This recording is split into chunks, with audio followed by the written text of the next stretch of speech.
Mesdames, Messieurs, tout d'abord, bonjour et puis merci de m'inviter à l'ouverture de cette table ronde. Donc 17 journées. Bravo, belle initiative. Moi, je trouve que c'est vraiment très intéressant. J'ai pu feuilleter en regardant, en préparant cette table ronde, ce que vous aviez pu expliquer dans les assises précédentes. C'est vraiment riche et enthousiasmant, j'ai envie de dire. Cette table ronde, moi j'ai été volontaire pour participer à cette table ronde à la région quand ils ont posé la question parce que c'est un thème qui m'intéresse fortement. Et puis je trouve que vous avez eu le talent de lier éducation et égalité dans le monde du travail, ce qui n'est pas toujours fait. Et pourquoi je dis ça? Parce que depuis la région, on se rend compte, on a, vous savez, la compétence développement économique, mais on a aussi la compétence formation professionnelle. Et on voit bien que dans la compétence formation professionnelle, qu'il y a vraiment, vraiment du travail à fournir au niveau éducatif. Parce qu'on a encore un regard extrêmement sexué sur les métiers. On a un regard extrêmement sexué sur les formations. On a un regard extrêmement sexué sur l'orientation. Et c'est autant de vecteurs qu'il nous faut absolument travailler. Travailler ensemble, évidemment. Mais quand on a fait un peu le bilan sur les formations professionnelles de la région, moi, profondément, je crois en ces filières de formation professionnelle et je suis pour leur revalorisation parce que je crois qu'on donne trop de privilèges à la filière générale alors que les formations professionnelles sont vraiment l'acquisition de compétences au plus haut sens et au sens le plus noble du terme. Mais on a quand même des classes où il n'y a pas une femme. Non pas parce que le métier n'est pas possible à exercer pour une femme ou parce que la législation l'impose, mais parce qu'à un moment donné, dans les choix d'orientation, on dit oh ben, ce métier-là, c'est pas fait pour des femmes. Alors, je prends aisément dans les métiers du bâtiment, il n'y a pas de femmes, très peu. Dans les métiers de tout ce qui est automobile, il n'y a pas non plus. Il y a des champs entiers comme ça où il n'y a pas de féminisation des métiers. Mais il y a aussi des métiers où il n'y a pas de masculinisation, j'ai envie de dire. Des puériculteurs, il n'y en a pas des masses. Non plus. Alors qu'un homme peut aussi exercer ce métier-là. Donc, ce que j'ai envie de dire, la mixité des métiers, parce que c'est un peu ça, et des pratiques professionnelles, ça doit nous interroger. Et nous, régions, acteurs de la formation professionnelle, ça nous interroge. Sauf qu'on n'est pas l'éducation nationale. Donc, à un moment donné, on essaye de rentrer par un biais, on essaye de rentrer par un autre, de soulever un petit peu les questions du mieux que l'on peut faire, mais on est encore extrêmement limité. Mais j'avoue que j'apprécie vraiment l'intitulé de votre table ronde. Et puis, je vous ai dit, on a la compétence développement économique, et sur ce champ, c'est le champ sur lequel je m'investis plus particulièrement, on constate et on veut agir aussi. On constate que les rémunérations dans l'entreprise, c'est la tarte à la crème, c'est pas encore ça, l'égalité. Et puis une fois qu'on a dit ça, on se dit mais comment agir? Comment nous, région Île-de-France, nous qui donnons... on a voté il n'y a pas longtemps la dernière stratégie de développement économique de la région Île-de-France. C'est quand même 900 millions d'euros qu'on met en jeu sur toutes les aides régionales. Donc si avec 900 millions d'euros en jeu sur toutes les aides régionales, on n'arrive pas à créer un levier de sensibilisation ou d'action plutôt sur ces questions-là, c'est qu'on aura un peu raté notre coup. Donc c'est quelque chose qu'on met au cœur de la réflexion, tant dans l'égalité salariale que dans la présence de femmes dans l'encadrement, puisque le plafond de verre, ça existe, et que des femmes dans l'encadrement, il n'y en a pas des masses. Et puis dans les administrations des entreprises ou dans les créations d'entreprises, il y en a encore moins. Je venais en voiture, j'entendais le gars du Wouzou, puisqu'il sort un numéro, là, le dernier numéro ces jours-ci, qui disait « Ah ben nous, on est désolés quand même, mais... » Il n'y a que 16% de femmes dans notre Wouzou, c'est-à-dire l'élite professionnelle de la France, et même du monde d'ailleurs, je pense. Mais c'est qu'on ne peut pas faire autrement, elles n'existent pas. Mais ça, c'est pas vrai. Elles existent, les femmes, elles sont là. Sauf que c'est pas aussi simple que ça, le regard qu'on a dans l'entreprise sur la femme ou sur ce que l'on attend d'un salarié. Je reviendrai pas sur le travailler plus pour gagner plus, où on sent bien l'appréhension des choses, mais on peut aller largement plus loin sur... moi, je l'ai vécu en tant que recruté, ou quand un homme vous recrute, dit ah oui, c'est bien, moi j'ai décidé de miser sur la jeunesse, c'est très bien, mais vous n'allez pas me faire un enfant dans les 2 ans quand même. Ça, c'est quelque chose qu'on entend régulièrement. Et puis quand on est recruté, ben, on va pas voir le syndicat directement pour dire je suis pas encore embauché, mais ça serait bien que je le sois, mais au fait, il m'a posé une question qui me plaît pas du tout. Donc comment on agit sur ça? Ou oui, mais c'est compliqué avec les femmes. Vous savez, nous, on fait des réunions du soir, elles ne pourront pas aller chercher les enfants. Ou celle-là, elle a 2 enfants. Vu le nombre de journées d'enfants malades, ça va être compliqué pour la promouvoir. Ça, c'est quelque chose qu'on entend régulièrement. Et donc, on a décidé d'agir là-dessus. Alors, comment? On a lancé des états généraux de la conversion écologique et sociale du modèle de développement de l'Île-de-France. Et dans ce cadre-là, Jean-Paul Huchon, j'ai l'honneur, il m'a confié un groupe de travail qui s'appelle la haute qualité sociale de l'entreprise. Et on a décidé de mettre en place des critères pour les aides économiques, pour les 900 millions d'euros là, dont je vous parlais tout à l'heure, des critères de valorisation de bonnes pratiques et d'encouragement à les adopter, on va dire. Pas sanctionner les entreprises, mais enfin, quand elles le font, c'est mieux, donc elles ont plus. Ouais, c'est notre concept de la sanction, c'est de la valorisation, sachant qu'on baisse le niveau moyen, comme ça, c'est un sacré encouragement. Et on traitera cette question de l'égalité homme-femme. Le plus dur pour nous est de trouver les critères pertinents. Et ça, c'est un sacré boulot. Donc, je fais appel aux bonnes volontés. Si des critères pertinents vous venez en tête, n'hésitez pas, je suis preneuse. Parce qu'ils sont vraiment très compliqués à mettre en place pour permettre aux entreprises de dire je l'ai, je ne l'ai pas, ou je le mets en place dans 6 mois et donner droit à une subvention ou pas. Donc on s'engage dans ce terrain-là. Et puis on s'engage aussi à promouvoir les créateurs d'entreprises. C'est un peu notre job, et les créatrices d'entreprises. Parce que là encore, on est en déficit. Non pas que les femmes n'aient pas de projet, mais là aussi, en termes éducatifs, il y a un blocage. Pourquoi elles ne passent pas à l'acte? On ne sait pas. Et pourtant, on a créé il y a 2 ans un incubateur d'entreprises exclusivement féminin, Paris Pionnière. Il est quasiment plein, bourré à craquer. On lance des appels à projets. Là, il y a eu un appel à projet avec Île-de-France Active dans le cadre de l'économie sociale, cette fois-ci lancé il y a 3 mois. 300 projets reçus. C'est-à-dire que la création d'activités féminines, elle existe. Elle ne trouve pas la porte d'entrée, mais elle existe. Donc, il y a là des champs à encourager. Alors, vous l'avez dit, moi, je suis issue du secteur de l'économie sociale. Donc là encore, hein, plus de 60% de salariés féminins dans les associations et dans le secteur de l'économie sociale. Combien de dirigeantes? Combien de cadres? Combien de dirigeantes?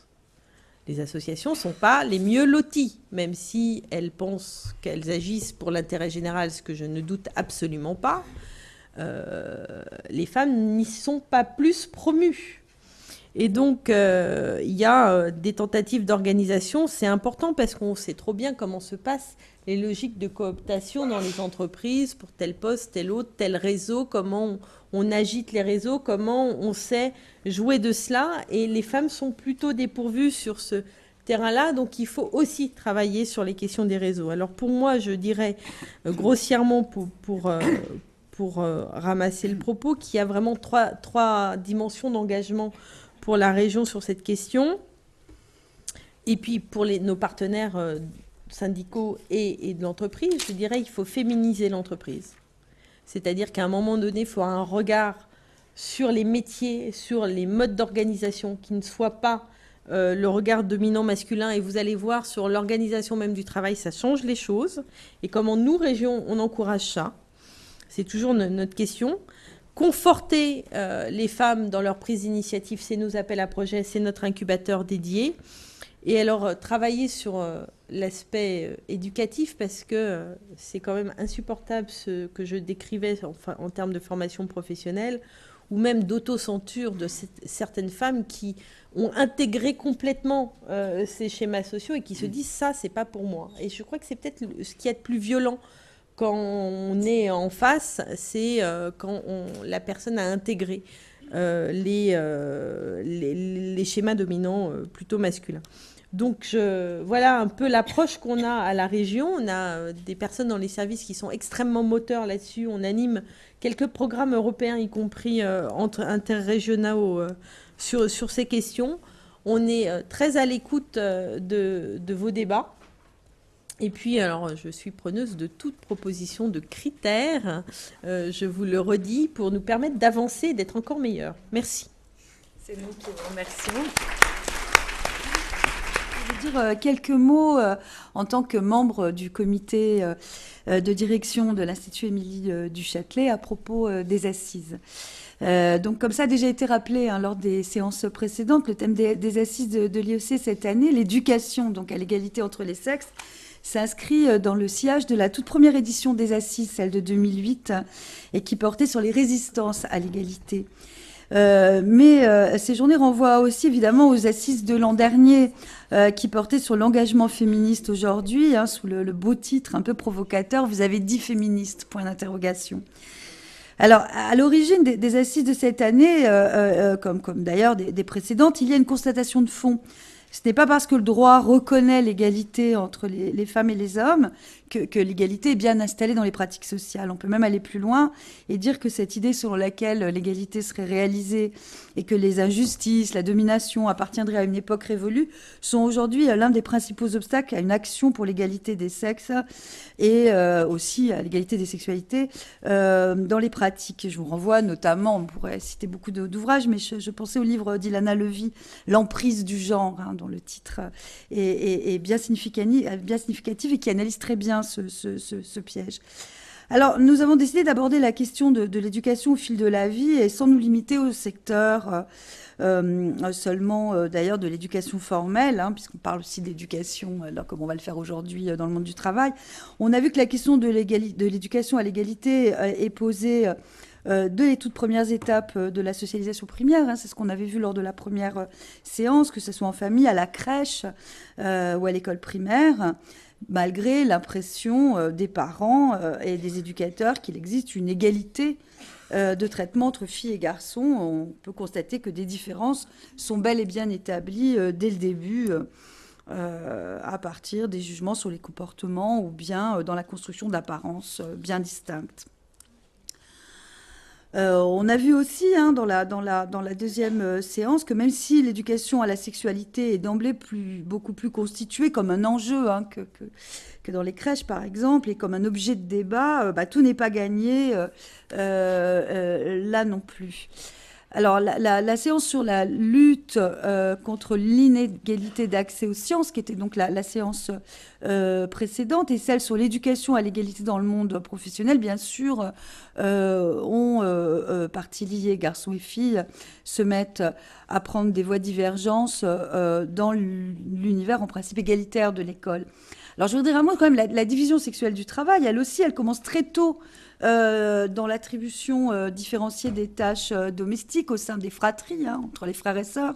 On ne dit jamais que les enfants travaillent dans l'espace domestique. Ils font des choses, et pas tous les mêmes choses. Pas toutes et tous les mêmes choses. Et puis, cette division sexuelle du travail, elle est aussi amorcée, là aussi, de façon très précoce, à travers l'orientation scolaire, dont nous parlera Françoise Vouillot tout à l'heure. Alors, par rapport à ce qui était dit précédemment, je dirais que ce n'est pas un hasard si dans ma discipline, par exemple, la psychologie, la plupart des étudiants sont des étudiantes. Mais on retrouve cependant, comme c'est bizarre, une mixité, voire une prévalence des hommes au niveau des professeurs des universités. Alors, qu'est-ce qui s'est passé entre les deux ? Voilà. Par ailleurs, on constate au niveau, par exemple, d'un master professionnel, que les promotions mixtes sont plus dynamiques et qu'il est vraiment important pour les filles qui ne croient pas beaucoup souvent ou qui ne croient pas suffisamment en leurs talents et leurs compétences de se confronter aux garçons, par exemple, de pouvoir comparer leurs notes. ou leurs résultats avec les garçons. Mais alors, est-ce qu'on va faire de la discrimination positive, en prenant plus de garçons dans les promotions? Voilà, c'est des questions très concrètes qu'on est amené à se poser quotidiennement quand on travaille dans le secteur de l'enseignement. Tout ça pour dire que la vocation de l'égalité, bien sûr, ne suffit pas. Ce qu'il faut, c'est une éducation au genre.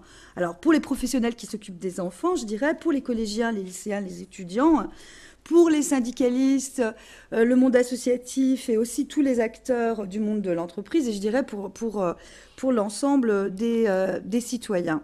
Alors, avant de passer à la séance d'aujourd'hui, je voudrais quand même dire aussi un mot, comme ça a été fait aussi précédemment, dans les séances précédentes, sur la pétition des députés et des sénateurs contre la théorie du genre. Ça ne vous a pas échappé, qui appelait à une véritable, évidemment, censure des manuels de sciences et vie dans les lycées. Alors, le genre n'est pas si souvent sur le devant de la scène, et on peut se demander si toute cette agitation ne pose pas justement la question d'une présence insuffisante des questions de genre dans l'enseignement secondaire, et plus largement, je dirais, dans notre société, bien sûr, parce que les choses sont pas coupées comme ça, et je dirais qu'aussi à l'intérieur de l'enseignement, elles concernent aussi potentiellement toutes les disciplines du savoir. On pourrait parler de l'histoire, mais aussi des sciences économiques et sociales, la littérature, la philosophie, la psychologie, notoirement retardataire sur ces questions, les disciplines artistiques, etc. Donc il ne s'agit pas seulement d'éduquer à l'égalité, mais vraiment d'enseigner l'égalité et le genre au sens le plus large du terme, et pas le genre dans un sens comme ça un petit peu pour produire une espèce de vision lissée des rapports hommes et femmes, mais bien en donnant à ce concept toute sa dimension critique à la fois de nos pratiques, de nos représentations. Et la séance d'aujourd'hui est importante parce qu'il y a vraiment une centralité du travail dans la construction des rapports de genre, et donc le travail joue un rôle capital dans l'évolution de ces rapports et des injustices qui en découlent.